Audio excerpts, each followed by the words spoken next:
ini saya mau memaparkan pembiasan dari modul 1.4 yang saya dapat tentang budaya positif. Jadi terima kasih sudah mau datang, sudah mau menemani saya untuk berproses. Jadi untuk kali ini pemaparannya itu saya menyebarkan pemahaman dan penerapan pengalaman budaya positif. Sebelum masuk ke materi, kita ice breaking dulu ya. Oke. Ice breaking ini mungkin untuk guru kelas rendah, ice breaking kayak gini udah sering. Tapi kita lakuin bersama-sama.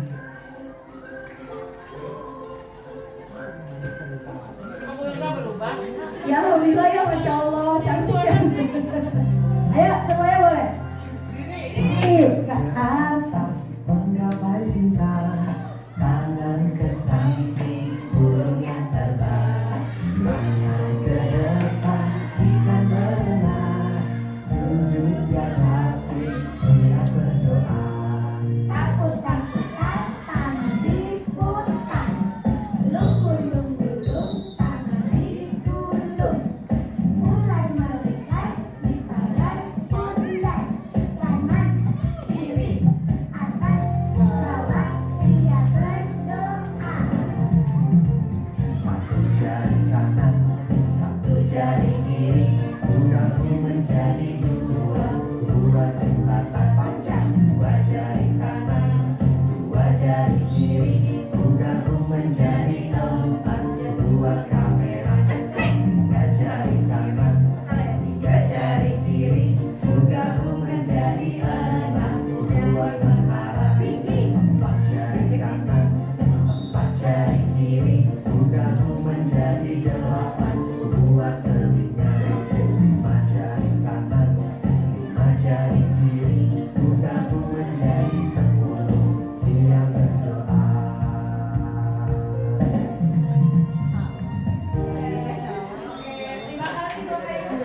Tepuk tangan dulu dong semua. Terima kasih. Jadi ice breaking itu salah satu pembiasaan dan salah satu budaya positif yang bisa kita terapkan di kelas.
Oke, hari ini menyebarkan pemahaman dan penerapan pengalaman budaya positif.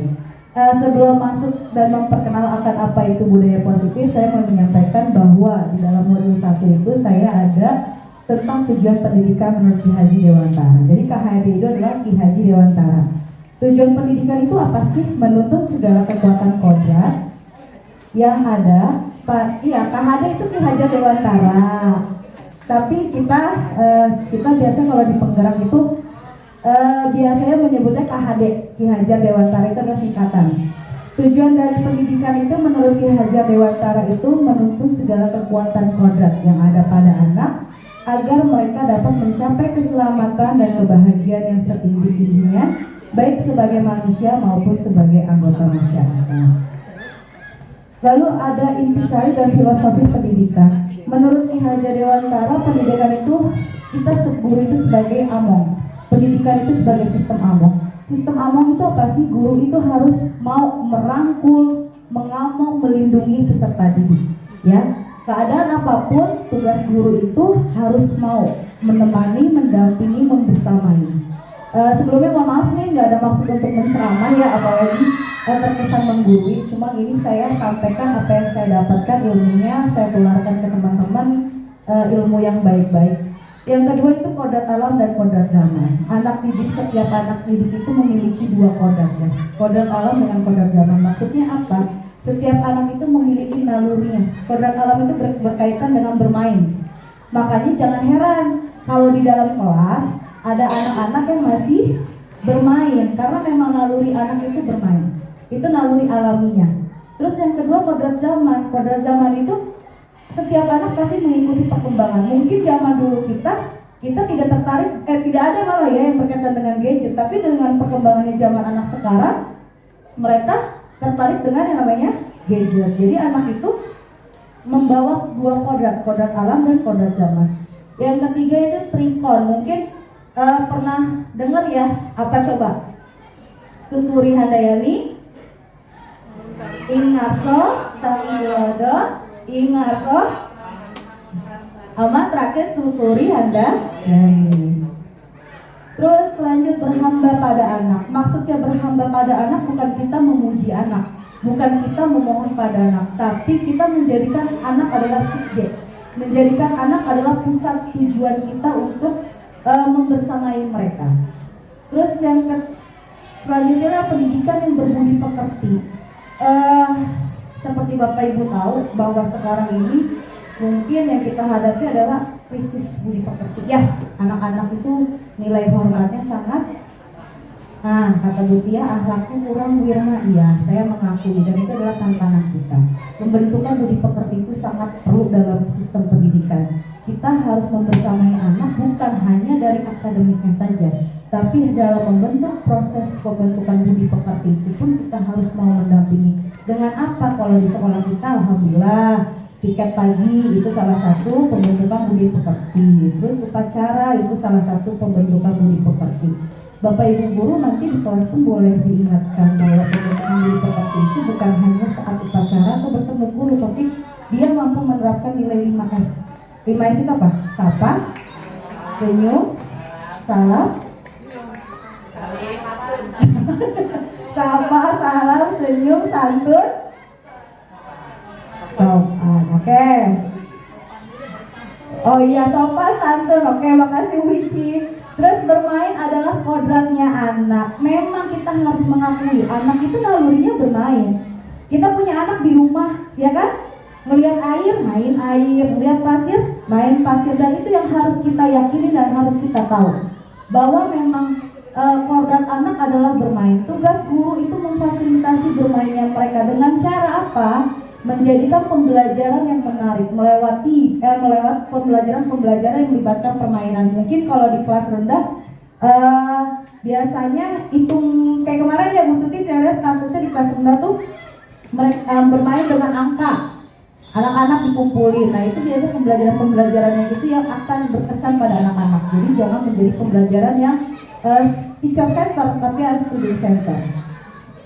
Yang selanjutnya ini yang akan saya paparin konsep utama modul budaya positif. Budaya positif itu adalah perubahan paradigma belajar, disiplin positif, kebutuhan dasar manusia, motivasi perilaku manusia, posisi kontrol restitusi, keyakinan kelas, segi sejarah restitusi. Untuk yang pertama saya akan membahas tentang paradigma belajar. Peran guru saat ini apa sih? Peran guru saat ini apa coba? Mendorong peningkatan prestasi akademik dan non-akademik, mengajar dengan kreatif, mengembangkan diri secara aktif. Jadi yang masih belum mau ikut grup penggerak, mudah-mudahan dengan saya memberikan informasi ini atau saya melakukan pembiasaan ini, teman-teman menjadi tertarik ikut grup penggerak selanjutnya. Mengembangkan diri secara aktif itu adalah nilai poin yang harus kita lakukan sebagai guru. kita jangan menjadi guru. Kalau yang saya dapat di guru penggerak gitu, guru itu tugasnya mengajar, tapi jangan berhenti sebagai mengajar. Kita pun harus belajar memenuhi apa yang menjadi kebutuhan peserta didik. Lanjut, perubahan paradigma belajar. Zaman dulu kegiatannya berorientasi pada guru, lalu saat ini berorientasi pada siswa. Siswa itu adalah pusat tujuan pembelajaran. Ya, terus yang kedua, siswa sebagai objek belajar, kalau sekarang sebagai subjek. Jadi siswa itu terlibat aktif dalam pembelajaran. Terus yang ketiga, proses pembelajaran terjadi pada tempat waktu yang tertentu. Sedangkan kalau saat ini perubahan paradigmanya belajar itu kita harus pembelajaran terjadi di mana saja, karena semua tempat adalah sekolah, semua orang adalah guru. Tujuan utama menitik beratkan pada penguasaan materi pelajaran. Sedangkan paradigma belajar saat ini yang harus kita yakini yaitu tujuan utama pada pembentukan tingkah laku yang lebih luas. Harapannya apa sih dari nilai-nilai budaya positif atau paradigma belajar jika kita terapkan mewujudkan pembelajaran yang berpihak pada peserta didik, pembelajaran yang berdiferensiasi, yang membuat peserta didik belajar sesuai tahap perkembangannya untuk mewujudkan profil pelajar Pancasila. Bapak Ibu guru tahu belum 6 pilar profil pelajar Pancasila apa aja? Ada yang tahu? Beriman dan bertakwa, hebat. Terus yang kedua, berkebinekaan global, bernalar kritis, bergotong royong, mandiri, kreatif. Jadi 6 pilar profil pelajar Pancasila itu pun salah satu poin yang membentuk budi pekerti anak. Ya, tadi kan sudah disampaikan pada filosofi pendidikan Ki Hajar Dewantara bahwa pendidikan itu harus memiliki unsur pendidikan yang berbudi pekerti, bukan hanya mengajar akademik, tapi akhlak pun harus diiringi. Oke, lanjut. Nah, ini disiplin positif. Ini kita sama-sama merefleksi buat diri kita sendiri. Memiliki anak yang dapat mengontrol diri dengan baik dan bertanggung jawab adalah impian kita semua. Disiplin positif adalah salah satu metode yang bisa dipakai untuk mewujudkannya. Inti dari disiplin positif di lingkup pendidikan adalah pendekatan untuk mendidik dan membina peserta didik yang bertumpu pada upaya membangun pemikiran dan perilaku positif, di mana dalam pelaksanaannya ada kebebasan dan aturan yang disepakati. Saat berdialog dengan para pendidik, hampir seluruhnya punya kesamaan, pernah mengalami terlambat ke sekolah, tidak mengerjakan PR, bolos, berkelahi, dan berperilaku tidak tepat lainnya. Akibatnya, mereka mendapat hukuman seperti membersihkan ruangan kelas, lari keliling lapangan, dipukul, dicubit telinganya, dipermalukan, dan lain sebagainya. Pengalaman tersebut kemudian tanpa disadari diterapkan kembali pada anak didiknya. Kemudian, hal ini akan terus berulang, diwariskan dari generasi ke generasi. Hukuman pada umumnya menyebabkan rasa sakit secara fisik, emosional, atau bahkan keduanya. Istilah corporal punishment meliputi hukuman fisik dan non-fisik yang bertujuan menyakiti atau menimbulkan rasa tidak nyaman. Contoh hukuman fisik: memukul, menampar, dan menendang. Sedangkan hukuman non-fisik diantaranya meremehkan, menghina, atau mengancam. Apakah setiap perilaku anak yang tidak tepat harus selalu direspon dengan hukuman? Disinilah pentingnya bagi kita memahami tahap perkembangan anak agar dapat merespon perilaku mereka dengan tepat. Setiap anak memiliki kecepatan pertumbuhan yang berbeda-beda. Sangat penting bagi pendidik untuk memahami dengan baik konsep tumbuh kembang anak agar dapat memegangnya sebagai prinsip dasar proses mendidik. Anak usia balita biasanya senang berlarian, sementara anak usia sekolah dasar cenderung lebih mempercayai guru dan teman-temannya. Kemudian anak SMP yang ada di masa pubertas sedang mencoba hal baru dan sedang mengembangkan identitasnya.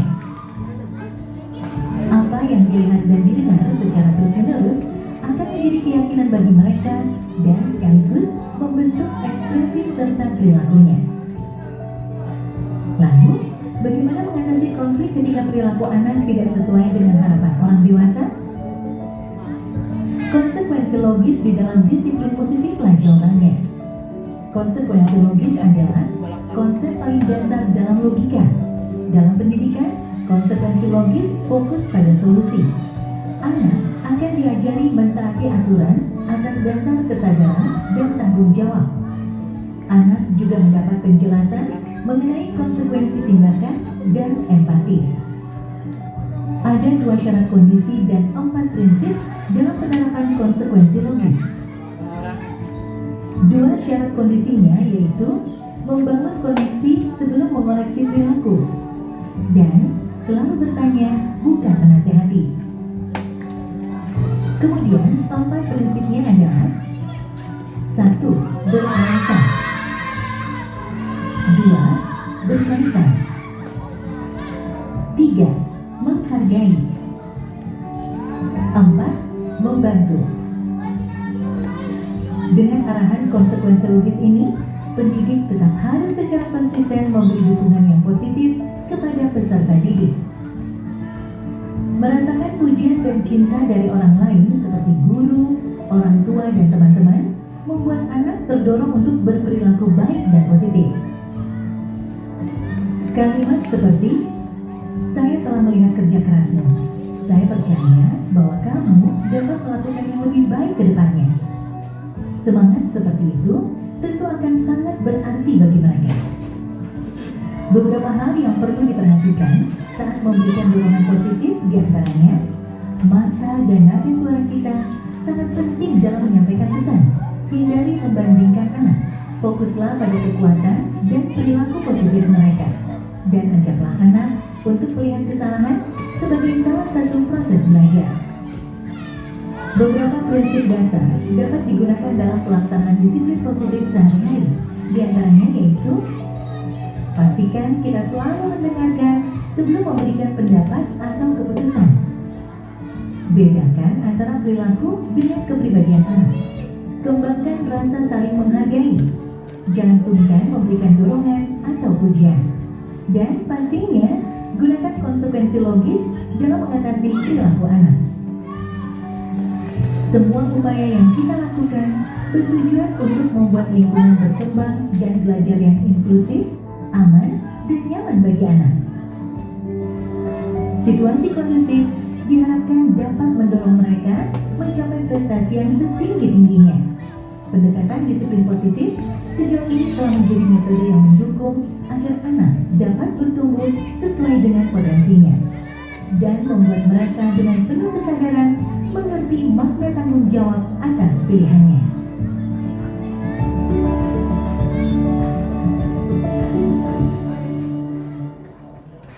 Oke, tadi yang Bapak Ibu tangkap dari tayangan video tadi apa sih? Ada yang bisa menyimpulkan nggak? Apa sih disiplin positif? Disiplin positif itu salah satu cara penerapan disiplin tanpa kekerasan dan ancaman yang dalam prakteknya melibatkan komunikasi tentang perilaku yang efektif antara orang tua dan anak. Mungkin kita sebagai guru, termasuk saya ya, pernah melakukan kesalahan-kesalahan yang tadi dicontohin. Misalnya dengan mengancam anak, ya kan, kamu nanti sama bu guru di push up, sama bu guru lari. Nah itu adalah salah satu ternyata yang disadarkan oleh setelah saya mengikuti penggerak bahwa itu adalah salah satu dampak negatif yang nantinya akan berdampak buruk dan berkelanjutan pada anak-anak ketika mereka besar. Mereka akan melakukan hal yang sama yang kita lakukan. Kenapa? Karena setiap anak itu memiliki rekam. Coba Bapak Ibu guru, masih ada yang ingat nggak hal paling yang nggak bisa dilupain waktu sekolah itu apa? Dimarahin. Itu akan selalu terekam. Tapi kalau kita menyelesaikannya dengan hal yang positif, kita bertanya, kita menyelesaikannya dengan tadi kan dibilang bertanya dengan alasan, kita mendekatkan diri ke mereka dengan komunikasi 2 arah, itu akan memberitahu gitu mereka, oh ternyata kalau aku melakukan kesalahan ini ada dampaknya. Dan disiplin positif ini salah satunya itu membentuk keyakinan kelas. Mungkin Bapak Ibu belum pernah tahu apa itu keyakinan kelas. Kalau disiplin positif kan tadi saya udah singgung, kalau di sekolah kita udah sering ya, misalnya tadi budaya 5S, menyambut anak itu adalah salah satu sikap disiplin positif kita sebagai guru. Lalu bagaimana menerapkan sikap disiplin positif di dalam kelas? Salah satunya dengan membuat keyakinan kelas. Jadi keyakinan kelas itu salah satu komitmen yang bisa diterapkan terhadap anak didik. Ketika dia melanggar, kita tanya, nah ada nggak keyakinan kelas yang kalian langgar? Jadi kita tanya sampai membuat mereka tersadar, oh iya Bu, ada keyakinan kelas apa ya yang kamu langgar? Jadi kalau di dalam kelas itu penting pembentukan keyakinan kelas atau kesepakatan kelas, ya. Memahami apa itu disiplin positif. Disiplin positif yang pertama, cara kita menghormati anak. Guru atau orang tua gak boleh mengedepankan ego, tetapi memilih untuk memahami perilaku anak. Terus yang kedua, tidak menghukum, kurangin.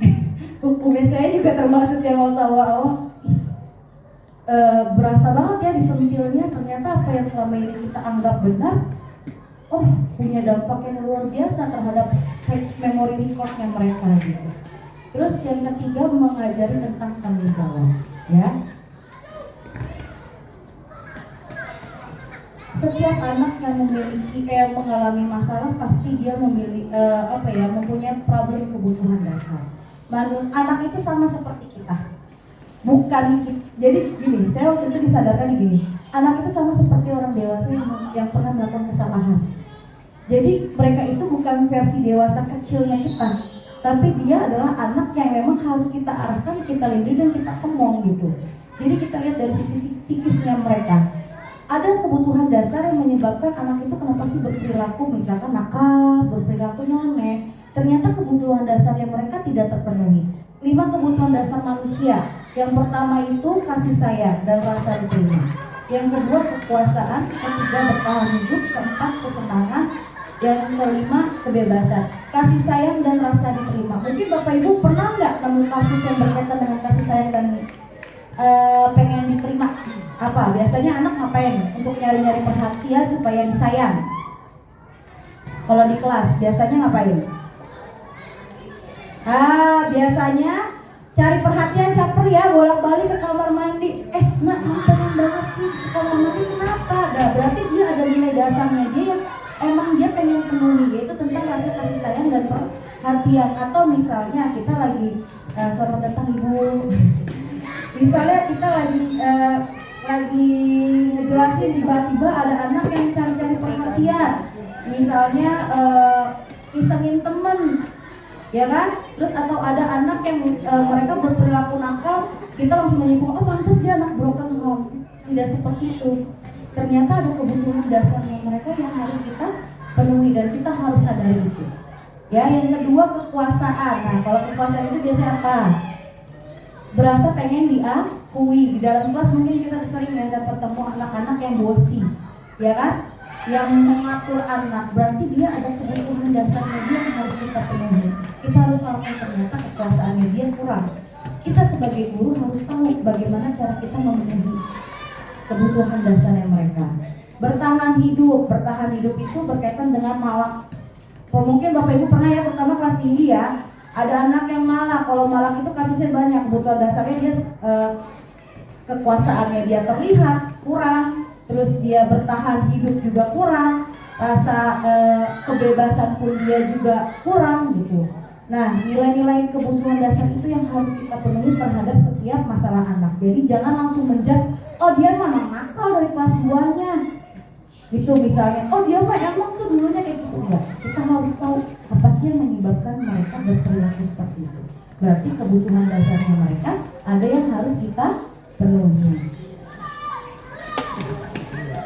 Misalnya nih, kita sama-sama menyelesaikan masalah. Ibu Ambar guru wali kelas 2A di SDN Pelita, karena dari Sangat Timur ya, Pelita Hati, sedang bingung menghadapi ulah salah satu murid di kelasnya. Beberapa anak di kelas 2A telah datang dan mengeluh Dewi yang seringkali meminta bekal makan siang mereka dengan paksa. Jika Bapak Ibu guru menghadapi posisi seperti Ibu Ambar, apa yang akan Bapak Ibu guru lakukan? Menurut Bapak Ibu guru, Kira-kira apa alasan Doni melakukan hal itu? Kebutuhan dasar apa yang harus kita penuhi terhadap Doni? Coba menurut Bapak Ibu Guru. Terkait tadi tuh 5 kebutuhan dasarnya. Bertahan hidup, hebat. Kenapa bertahan hidup? Karena dia hebat. Terus yang kedua apa? Kekuasaan. Lalu bagaimana sikap Bapak Ibu Guru untuk memfasilitasi kebutuhan dasarnya? Posisi kontrol itu adalah jawabannya. Sebagai guru kita harus memahami kita memiliki posisi kontrol. Apa sih posisi kontrol? Boleh dilihat dulu deh videonya.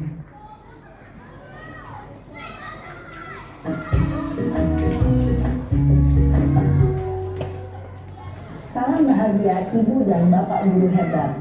Dalam penerapan disiplin positif restitusi, salah satu program yang dikembangkan adalah 5 posisi kontrol. 5 posisi kontrol dalam restitusi adalah proses perjalanan seorang pendidik agar dapat mengenali dirinya. Pada video kali ini, kita akan membahas tentang 5 posisi kontrol yang dikembangkan oleh Diane Dawson dan contoh penerapannya.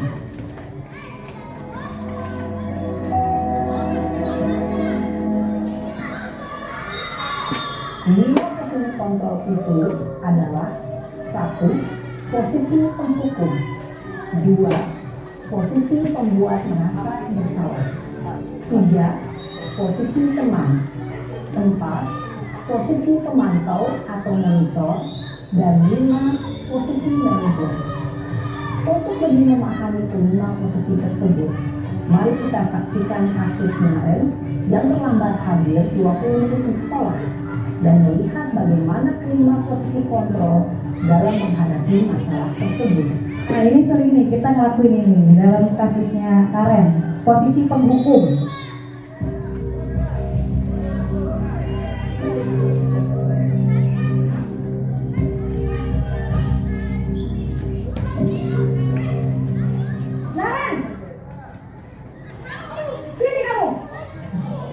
Refleks ya, kita juga kadang suka kayak gitu gemes sama anak. Hei kamu sini. Terlambat. Kamu deh, pasti terlambat. Maaf Bu, saya Apa? Apa coba? Alasan kamu apa lagi? Kapan sih kamu tidak terlambat? Malah sekalian kamu jadi anak. Nah, judgment Dasar itu tidak pemalas. boleh. Gak kapok-kapok sih kamu. Sudah berapa kali terlambat? Sana, kamu keliling lapangan basket 2 kali. kenapa saya harus keliling lapangan basket Bu? Kenapa? Kamu melawan ibu? Berani-beraninya jawab. Sudah terlambat, masih berani jawab pula. Sekarang, keliling lapangan basket 5 kali sekalian. Biar kapok. Biar kapok. Pergi sana ke lapangan basket. Posisi penghukum biasanya berbicara dengan nada tinggi, menghardik, menunjuk-nunjuk, menyakiti, dan menyindir. Hukuman bisa berupa fisik maupun psikis. Ibu dan Bapak Guru hebat. Dampak yang terjadi pada murid ketika guru berada pada posisi penghukum adalah murid cenderung akan memberontak, bahkan menyimpan dendam.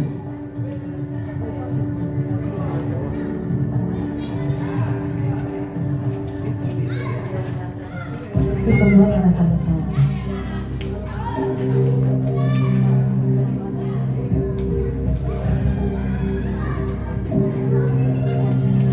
Naren!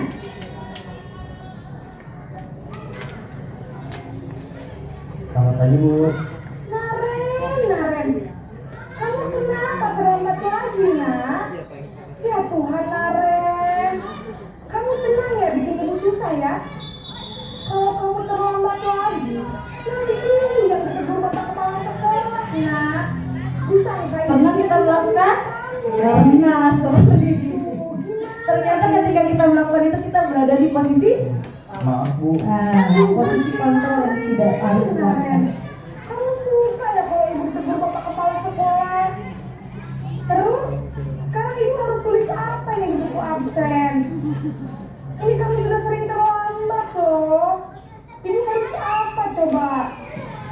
Bu, maaf sekali. Ya sudah, lain kali jangan bikin ibu susah lagi ya nak ya. Ibu tidak akan jatuh lagi kalau kamu begini terus. Bisa jantungan kalau ibu tegur bapak kepala sekolah. Sekarang cepat sekolah.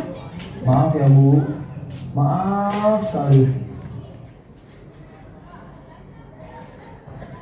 Posisi pembuat rasa bersalah berbicara dengan nada tenang, cenderung lembut.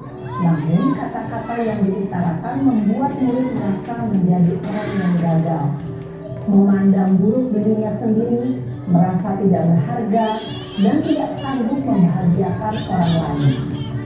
Ketika guru mengambil posisi pembuat rasa bersalah, murid akan menganggap dirinya yang bersalah dan ia akan menyimpan emosi negatif tersebut di dalam dirinya. Iya. Yang benar apa persekusi? Nanti di sini Mas, posisi sebagai manajer. Jadi posisi sebagai manajer itu yang paling disarankan. Nanti berkaitan dengan restitusi. Naren,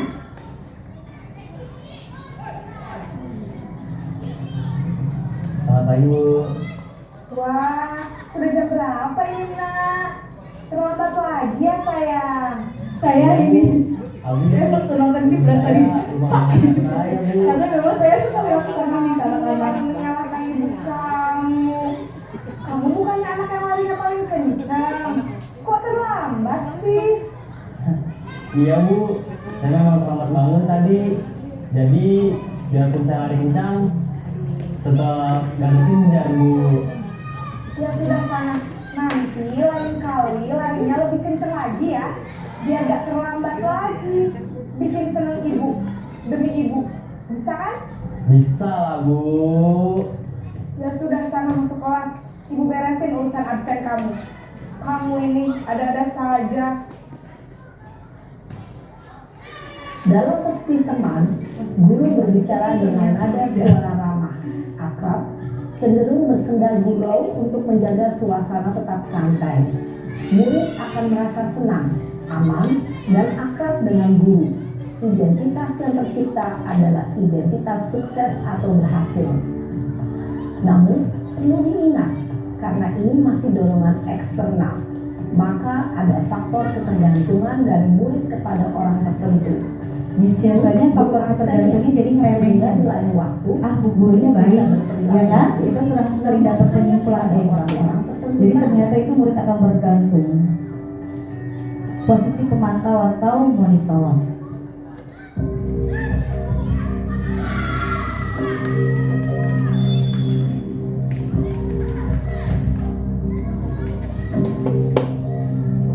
Naren!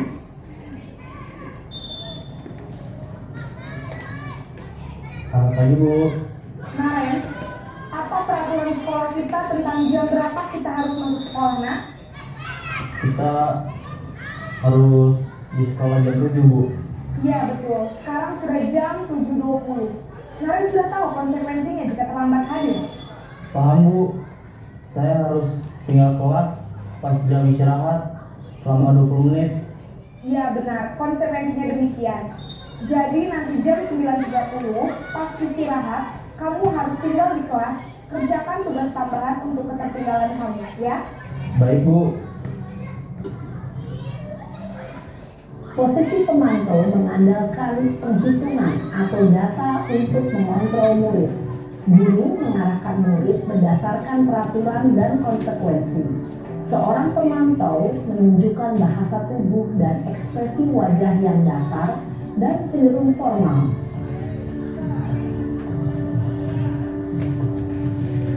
Ini yang paling dianjurkan Bapak Ibu Guru, posisi manajer, dan saya pun baru tahu ketika saya ikut guru internet.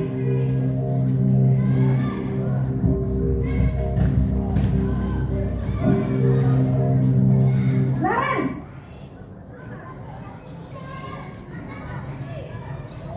Selamat pagi Bu. selamat pagi Naren. Maaf Bu, saya terlambat. Iya, sekolah masuknya jam 7, sekarang sudah jam 7.20. Jadi sekarang bagaimana ini Naren? Maaf Bu, saya lupa setel alarm saya semalam. Baiklah, menurut kamu, keyakinan sekolah yang mana yang perlu kamu tingkatkan? Menghargai diri sendiri dan orang lain mungkin ya Bu. Setuju. Jadi, apakah Naren meyakini prinsip saling menghormati tersebut? Iya Bu, saya meyakininya. Apakah Naren bersedia memperbaiki masalah keterlambatan ini? Bersedia Bu. Bagaimana kamu akan perbaiki masalah keterlambatan ini? Saya akan coba untuk tidak lupa menyetel alarm saya Bu. Baik, kalau Naren lupa menyetel alarm di rumah, ada orang yang kira-kira bisa bantu mengingatkan tidak? Ada Bu, kakak saya, Kak Emma. Ada lagi selain Kak Emma? Selain Kak Emma, ada ibu saya. Baik, jadi yang mengingatkan Naren adalah Kak Emma dan ibu kamu ya?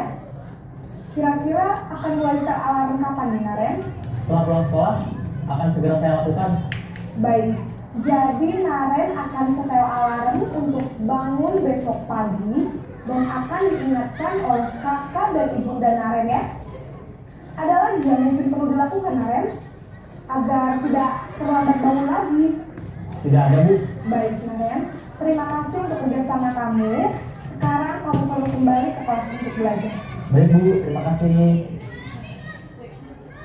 Posisi manajer adalah posisi kontrol yang disarankan untuk membimbing murid memiliki sikap disiplin yang positif, yaitu murid yang mandiri, bertanggung jawab, dan dapat memecahkan masalah. Tujuan dari posisi ini adalah agar murid dapat berefleksi atas tindakannya.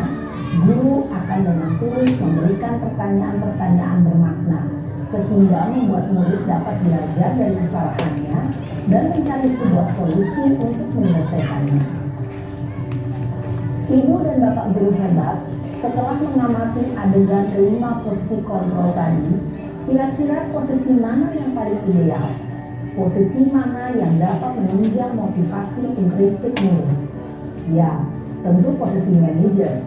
Posisi ini memang posisi ideal yang ingin dituju setiap pendidik.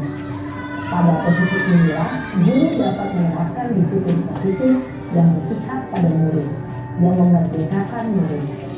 Perjalanan seorang pendidik tentunya tidak mudah untuk sampai pada posisi seorang manajer. Namun, tujuan kita pasti, yaitu menciptakan murid-murid yang mandiri, merdeka, dan bertanggung jawab. Semoga penggambaran 5 posisi kontrol yang telah diperlihatkan ini dapat menjadi ajang refleksi bagi kita semua, agar dapat terus mengasah dan menerapkan disiplin positif yang memerdekakan murid. Mari terus berlatih dan bersemangat. Selamat menerapkan. Salam dan bahagia, Ibu dan Bapak guru hebat. Baik, tadi posisi kontrol. Ternyata yang sering kita lakukan apa di kelas? Posisi penghukum ya. Kita sering melakukan menjadi posisi pembuat merasa bersalah.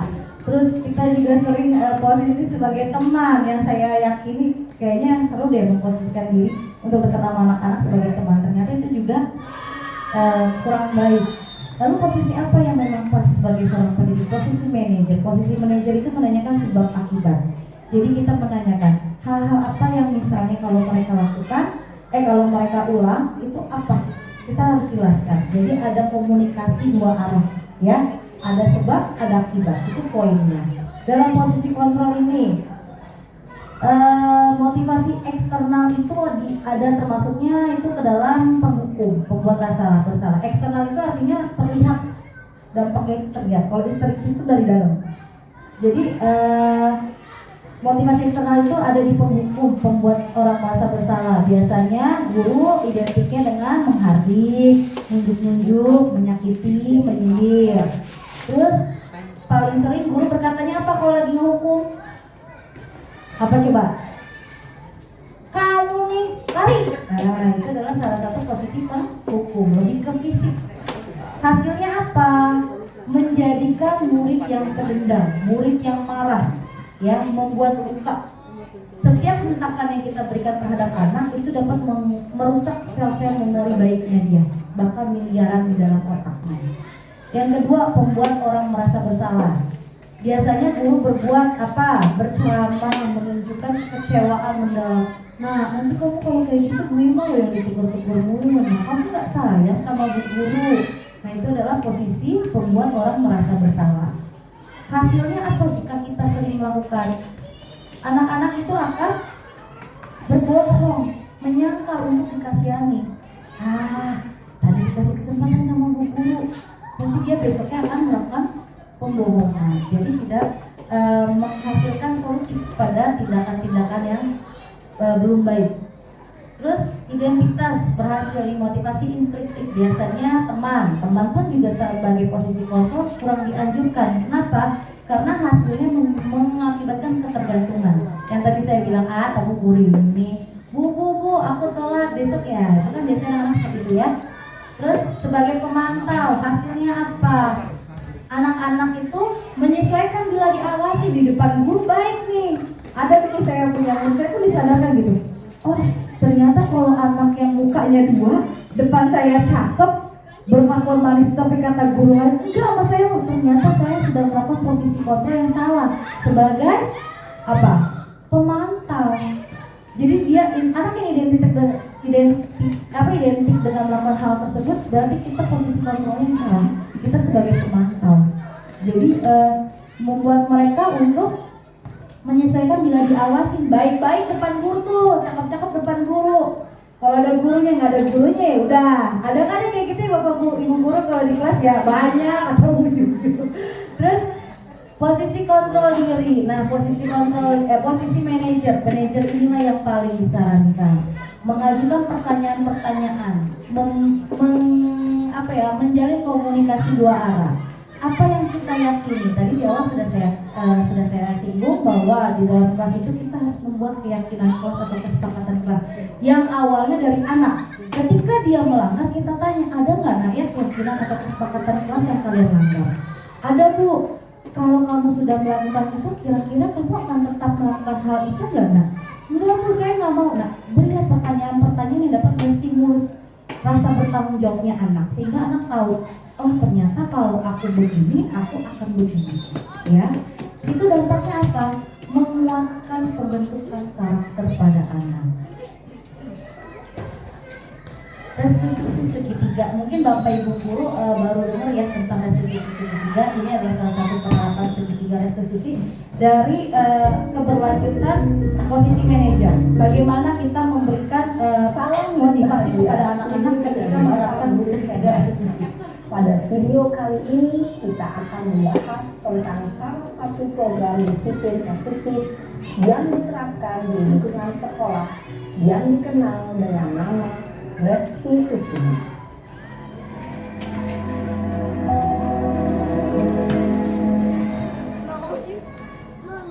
Restitusi dikembangkan oleh pakar pendidikan Diane Dawson berdasarkan pada teori kontrol Dr. William Gleason.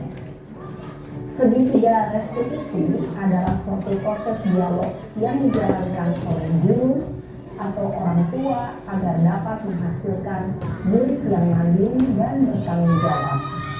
Pada saat guru di posisi manajer, aspek yang dikembangkan pada murid adalah motivasi intrinsik. Motivasi intrinsik yang dalam dirinya.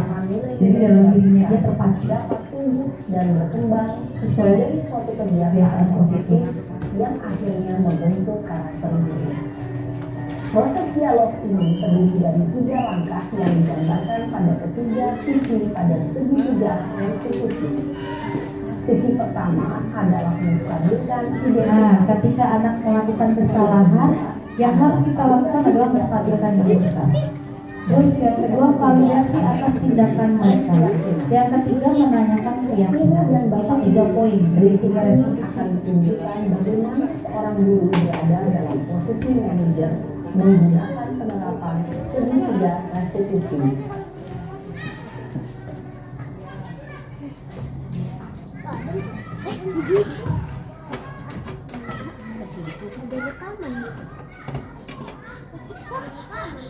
Yang cara. Ya memang itu cara. Kenapa hari ini ada di sini? Kesel pak, kesel banget. Masa aku dikatain kurang fitnah pak? Ya aku marah lah. Aku balik ngatain Eka di depan kelas. Mau banget. Jadi menstabilkan identitas. Oh, Ada gitu. poin kalimatnya. Ya pasti kamu marah dan kesal. Bapak juga akan marah apabila ada yang Kita menuduh kamu. mengakui bahwa anak sama seperti kita.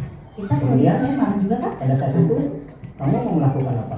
Ya saya udah ngatain Eka lah Pak. Mau banget. Saya bentak-bentak dia pengen ngomong lagi. Oh begitu. Pasti kamu melakukan seperti itu karena suatu alasan tertentu kan? Iyalah, itu saya diam saja Pak. Ya saya bela diri lah. Masa saya dituduh tukang fitnah? Ya wajar lah. Mempertahankan harga diri itu sesuatu yang penting buat kamu. Untung kamu tidak bertindak lebih gegabah lagi. Hanya membentak-bentak. Iya Pak. Untung saya masih bersabar dan Nah, hanya membentak diselipin. saja. Sudah lemes padahal. Diselipin penguatan. Ya pasti ya.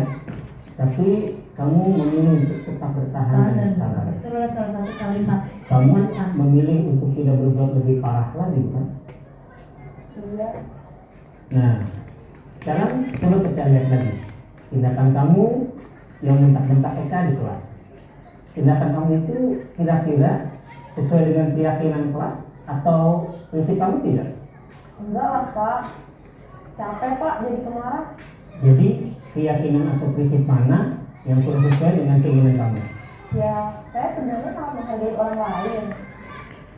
Mungkin saat itu saya menjadi emosi, jadi tidak menunjukkan sikap itu. Kamu meyakini tidak? Menghargai orang lain itu penting buat kamu. Yakinlah Pak. Iya, setuju. Kita harus saling menghargai. Namun, ada juga keyakinan yang kita sepakati yang perlu kita jalankan apabila kita sedang marah, bukan? Ya, saya bisa lebih proaktif, mulai dengan diri sendiri. Saya bisa jadi lebih sabar, mengambil waktu juga untuk berpikir mau apa selanjutnya. Kira-kira kamu bersedia memperbaiki masalah ini tidak? Bersedia Pak. Kalau kamu memperbaiki masalah ini, kamu akan menjadi orang seperti apa? Saya akan menjadi orang yang bertanggung jawab kali ya Pak. Dan senantiasa proaktif. Iya, menurut kamu bagaimana rasanya menjadi orang seperti itu? Ya nyaman lah, bangga bisa bersabar dan menahan diri. Baiklah kalau begitu. Yuk kita pikirkan bagaimana memperbaiki masalah ini.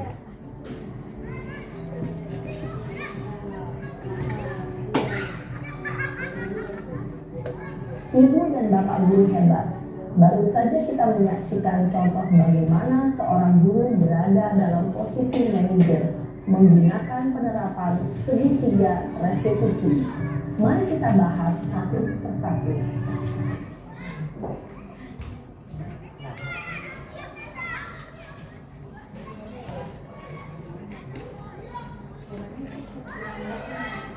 Jadi Bapak Ibu guru ini salah satu segitiga restitusi yang harus kita jalankan ketika kita menyelesaikan masalah. Nggak setiap masalah itu kita selesaikan dengan segitiga restitusi. Segitiga restitusi itu diterapkan ketika menghadapi masalah-masalah yang besar, ya. Jadi nggak mentang-mentang melulu segitiga restitusi, nggak.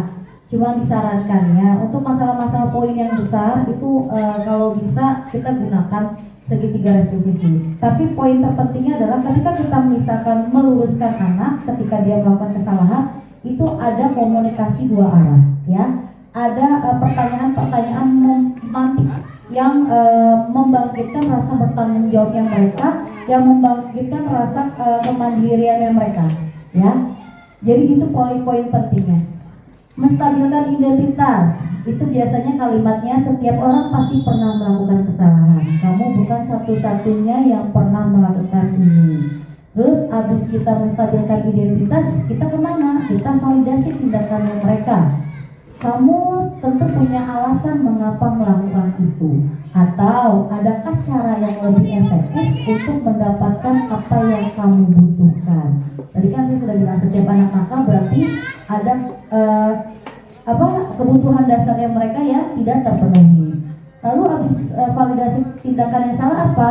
Menyiapkan atau menanyakan tentang kesepakatan atau keyakinan. Keyakinan kelas apa sih nak yang telah kita sepakati? Kamu ingin menjadi orang yang seperti apa? Ya, Bapak Ibu Guru, saya ada games untuk Bapak Ibu Guru. Jadi nanti Bapak Ibu Guru, terutama untuk kelas rendah ya, kelas rendah kelas tinggi deh kita kelompok aja. Jadi untuk kelas tinggi itu kasusnya kasus C. Untuk kelas rendah itu kasusnya kasus A. Silakan membuat dialog yang berkaitan dengan segitiga restitusi. Jadi nanti ada murid, ada guru, ya. Diwakilkan aja nggak apa-apa. Nanti yang guru bidang studi deh, atau ibu yang nilai ya bu, yang kira-kira yang sudah sesuai dengan segitiga restitusi. Ya nanti di sini kasusnya ada, terus keyakinan kelasnya ada. Terus di sini juga ada kalimat-kalimat, contoh variasi kalimat segitiga restitusi, oke? Yang kasus A itu kelas rendah, kelas 1, 2, 3 mana? Oke, didiskusiin. 1, 2, 3, boleh deh. Siapa yang mau jadi gurunya, siapa yang mau jadi muridnya? Nih, 1, 2. Silakan berdiskusi, itu ada. Jadi keyakinan kelas yang dilanggar itu ini, keyakinan kelas ya. Terus kelas tinggi, boleh. Diwakilin satu-satu aja. Boleh minta satu ya, bukan variasi kalimat yang itu aku.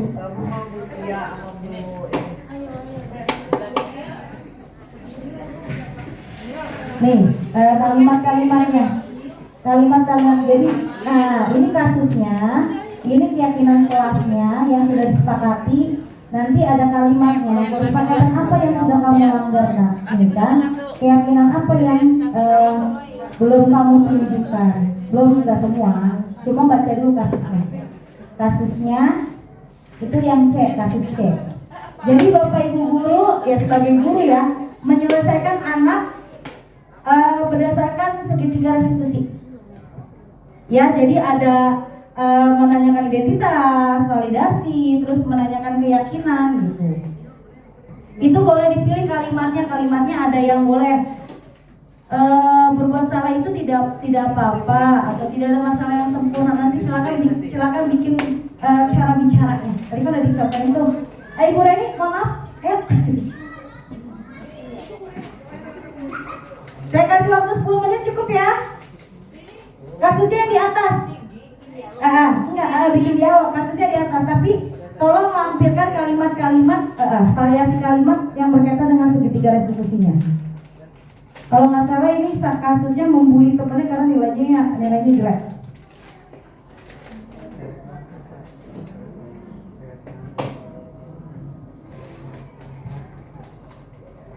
Yang paling penting poin kalimat segitiga restitusi ini ya Bapak Ibu.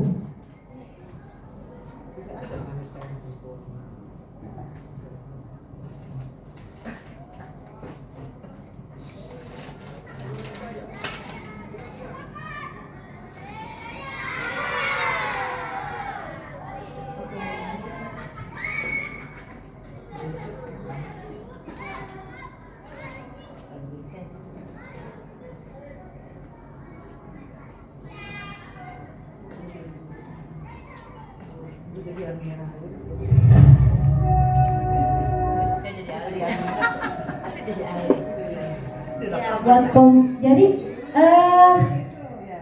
maaf, misalnya enggak, Bu Evi sebagai gurunya, Bu Evi manggil misalnya Bu Evi sebagai gurunya, Bu Evi manggil Bu Tuti yang lakuin bully. Nah, Bu Evi manggilnya bagaimana untuk menerapkan nilai segitiga restitusinya?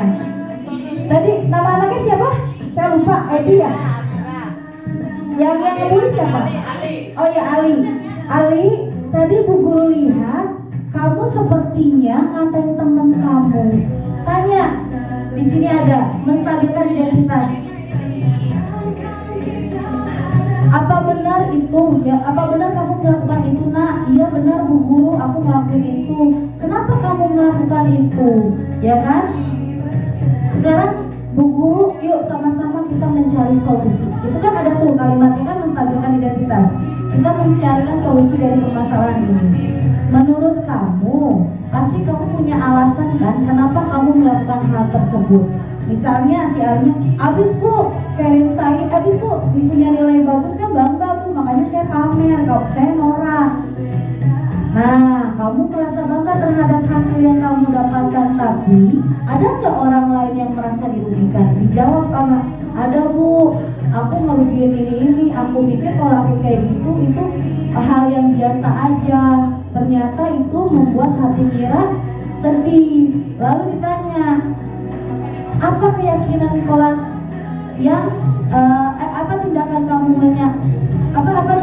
mencerminkan keyakinan kelas yang sudah kita sepakati? Enggak Bu, keyakinan kelas apa yang kamu langgar? Ya, keyakinan kelas yang saya langgar itu terkait dengan santun Bu. Nah, nanti baru Bapak Ibu memberikan masukan. Iya Nak, gitu ya. Paham ya? Gitu ya, bisa ya, oke Besti.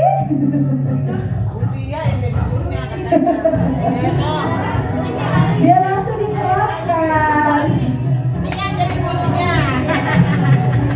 Boleh langsung boleh. Ini kalimat segitiga restitusinya jangan lupa. Iya, ini kalimat segitiga restitusinya. Jadi harus ada kalimat menstabilkan identitas. Itu pertama kali kita menanyakan. Validasi itu kita harus pas ketika kita memvalidasi. Terus ada kalimat menanyakan keyakinan. Jadi ini harus dilibatkan dalam menyelesaikan kasus ini. Oke, kelas rendah. Ayo. Maju Bu Epi ini Bu Tuti. Maju dia. Ayo. Waktunya 5 menit lagi ya. Sepakat nggak? Kurang nih. Orang tuanya ya.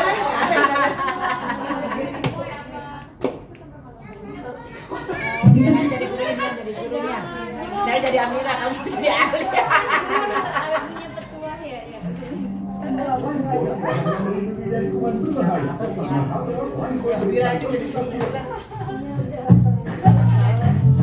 Ya juga kalah. Kita jadi anak Belanda. Kita jadi Amira ya. Bu Epi Ali.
Sudah Bapak Ibu? Oh belum, baik. Ini lagunya diputar-putar terus nih, biar motivasi. Ayo, semua guru, semua murid. Ada yang baru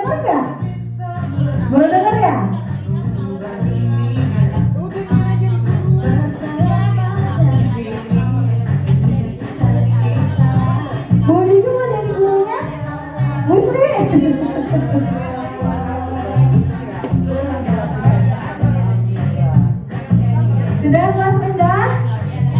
Udah, oke. Oh, lagi didiskusin, oke.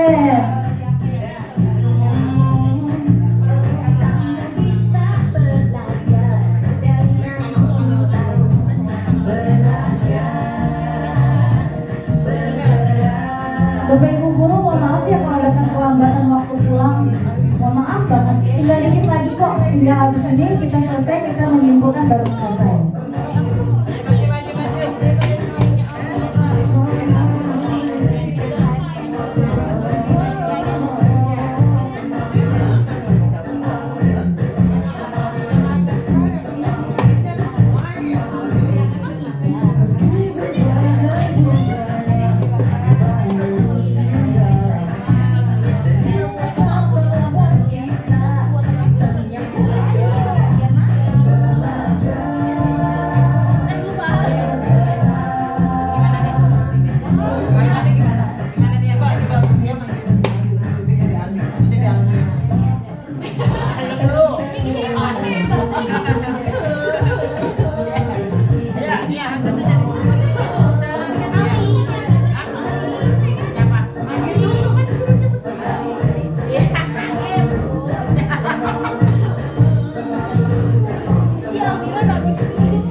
Sudah? Udah habis nih duduk.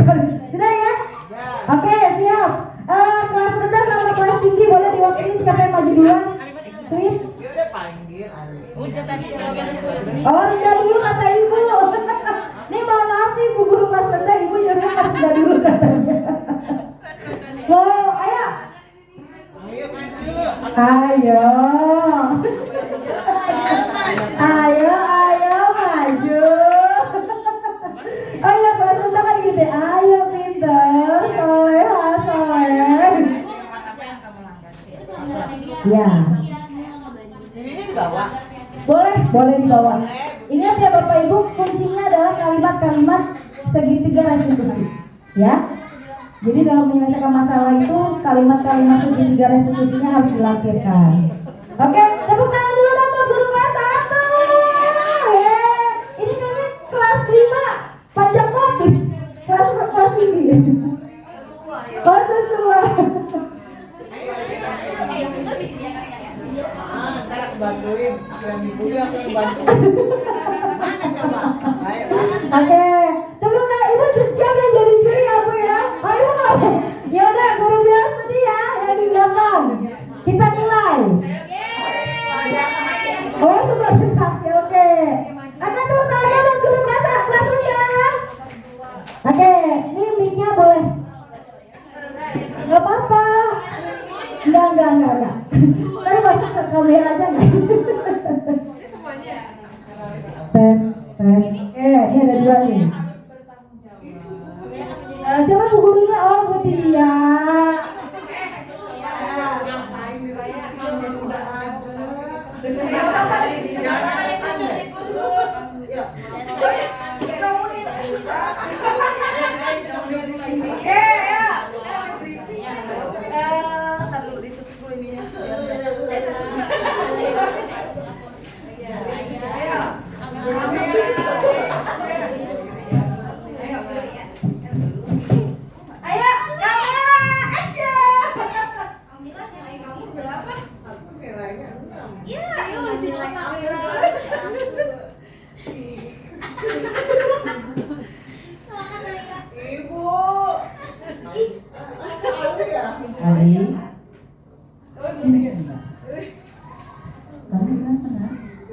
Aku cuma ngebandingin nilai aku dengan Almira aja. Kayaknya nilai aku lebih bagus deh. Yang omongan itu benar. Benar, soalnya nilai aku tuh bagus dari Almira. Iya banget. Gurunya ngeblank. ngapain jiwa? Iya, kayak biasa gitu ya. Bagus aktingnya bagus. Contekan pula. Ali, berbuat salah itu Kita tidak jangan nari drama. tidak ada manusia yang sempurna. Ibu ingin ingin kamu menyadari bahwa apa yang kamu lakukan itu benar.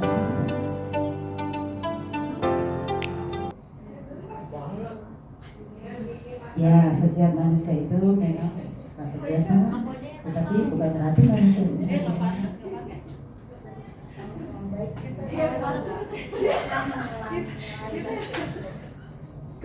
Kalau aku mendapatkan nilai yang kamu nangis ya. Baik ibu, aku tidak akan mengulanginya lagi kalau aku mendapatkan nilai yang bagus. Bagus gitu ya. Iya, bisa terlihat kamu merasa bangga terhadap hasil yang kamu dapatkan. Tapi ada hal yang jadinya merugikan orang lain. Ibu sekarang paham kalau apabila aku mengejek teman, membuat teman aku menjadi sedih. Keyakinan apa yang belum kamu tunjukkan? Sopan santun nilai. Jadinya sopan santun aku terhadap teman jadi kurang atau tidak ada dan terlihat seperti tidak memiliki kasih sayang pada teman. Baik, kamu menyadari hal itu, berusaha untuk bisa saling menghormati, menghargai sama teman ya nak. Baik ibu.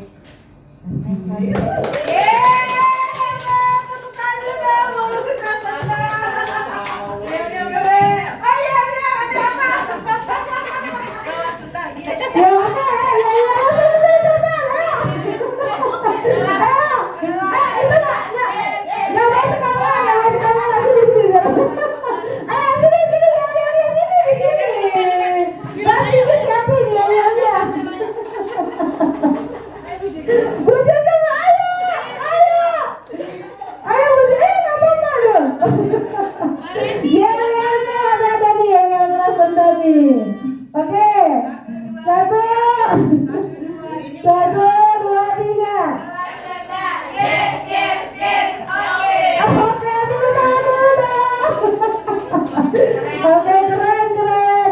Jadi nanti kalau udah tahu tinggal diterapkan ya Bapak Ibu di kelas ya. Oke, lanjut. Selanjutnya the next kelas tinggi. Tepuk tangan dulu. Ayo,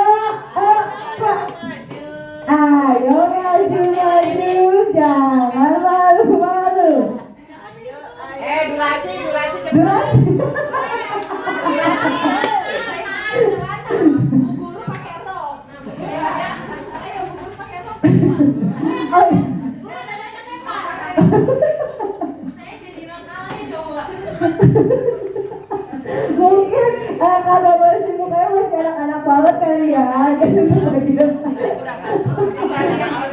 oke, cuma berdua. Oke, sip. Tepuk tangan dulu Bang Prasetyo. Agak kesini ya Bu, biar masuk kamera. Mohon maaf. Oh, pura-pura duduk. Oke, berarti satunya dari dulu. Oh gitu, siap. Oke, yuk kita saksikan dulu dari Mas video. Tepuk tangan ya.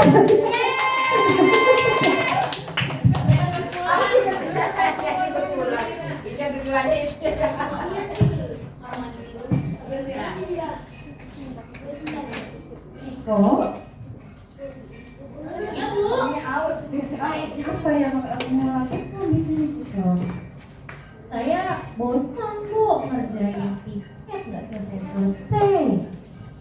Bosan Ciko itu hal biasa Ciko. Tapi ada hal yang jadinya merugikan orang lain loh. Apa ya Bu? Ciko kan jadinya tidak selesai-selesai. Karena kamu meninggalkan teman-teman kamu dan malah menjadi kantin. Apa yang kamu lakukan Ciko? Oh iya, saya keyakinan kelas yang saya langgar yaitu bekerja. Kemudian kamu solusinya Kalian dari tingkat Belok dikit bro. Jangan dikit tuh. Ini lagi cabut ya. solusinya Bu. Saya akan menjadi penanggung jawab utama piket kelas deh Bu. Gitu. Kemudian saya nanti akan melaporkan kejadian yang terjadi seputar kebersihan. Wah, bagus itu. Hebat, kamu harus konsisten ya dengan solusi yang kamu Baik Ibu. keren ya. Oke. Jadi cabut lagi nggak nih Bu? Jangan udah ya udah buat kesepakatan. Oke baik Ibu. Jangan cabut lagi ya. Siap Bu. Kesepakatan yang kita buat ya. Oke dulu lagi. Jadi anak nakal. Oke, dua-duanya keren luar biasa. Terima kasih Bapak Ibu guru hebat. Kayaknya nggak perlu ada nilai karena dua-duanya hebat, dua-duanya luar biasa, dua-duanya masya Allah keren. Nanti kan kita sudah belajar, berarti tinggal kita menerapkannya di dalam kelas. Bapak Ibu sudah tahu, pahami, mempraktekkan bagaimana cara kita menerapkan nilai-nilai disiplin positif dengan tadi melakukan paradigma perubahan, lalu kita membuat keyakinan dan kesepakatan kelas, menghargai kodrat-kodrat anak dan meyakini bahwa anak seperti kita pernah melakukan kesalahan yang sama. Mereka bukan orang dewasa ukuran kecil, tapi anak adalah anak dengan naluri bermainnya, dengan kodrat zaman dan kodrat alamnya. Terus anak juga bukan kertas putih, karena kita sebagai anak itu kertas putih bukan. Anak itu adalah memiliki karakteristik. Dia memiliki tulisan-tulisan tipis di dalam dirinya. Tugas kita adalah menebalkan, mengindahkan menjadi sebuah tulisan yang indah, ya, melalui penerapan nilai-nilai budaya positif. Supaya apa? Memiliki kebermaknaan ada dalam dirinya, menjadikan pribadi yang bertanggung jawab, mengetahui sebab akibat, ya. Bapak Ibu guru, ini ada quotes dari Ki Haji Dewantara.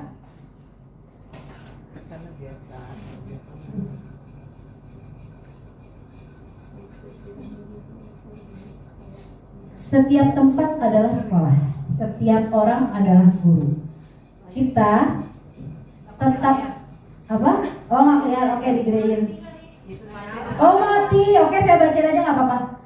Oh iya masya Allah.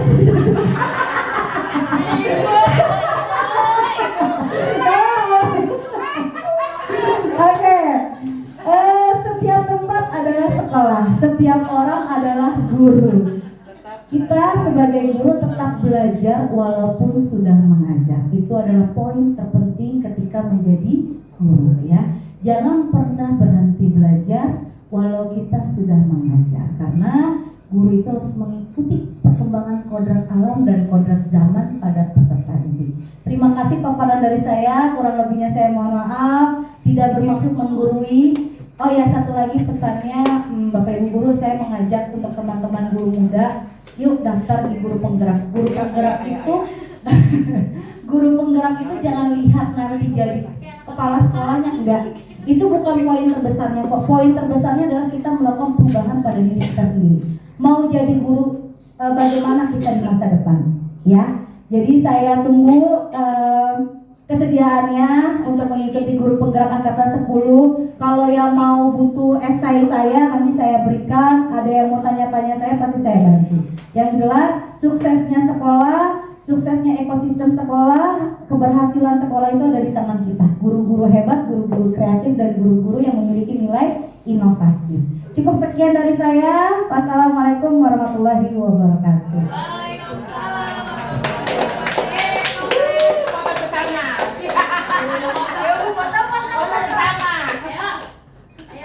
Ya, bagus sekali ya, Bapak Ibu. Ini satu kesempatan buat kita. Kalau kita belajar sendiri itu pasti malas, ya enggak? Buka-buka sendiri malas. Tapi dengan ada teman yang sharing seperti ini, insya Allah nyangkut dan bisa kita amalkan, bisa kita laksanakan dalam praktek kita di sekolah sehari-hari, ya. Jadi jangan merasa dibebani waktunya, aturan saya bisa tiduran, aturan saya bisa mengunjungi satu tempat, ini harus mengikuti kegiatan CGP. Ya, jangan merasa seperti itu, tapi ambil hikmah baiknya. Oke, terima kasih ya Bapak Ibu yang sudah berkenan mendampingi Ibu Irma. Mudah-mudahan Ibu Irma lancar. Besok dia berbagi lagi, dan insya Allah saya berharap Bapak Ibu guru yang masih muda nih, ya, ayo segera bergabung. Semangat. Yang jelas di bawah 50 tahun silakan. Yang sudah 50 tahun memang tidak bisa. Ayo Mbak Reni. Hah? Sampai 5 tahun dulu yang ngajar. Oh, 5 tahun. Di atas 5 tahun mengajar dan di bawah 50 tahun usianya. Ya. Oke.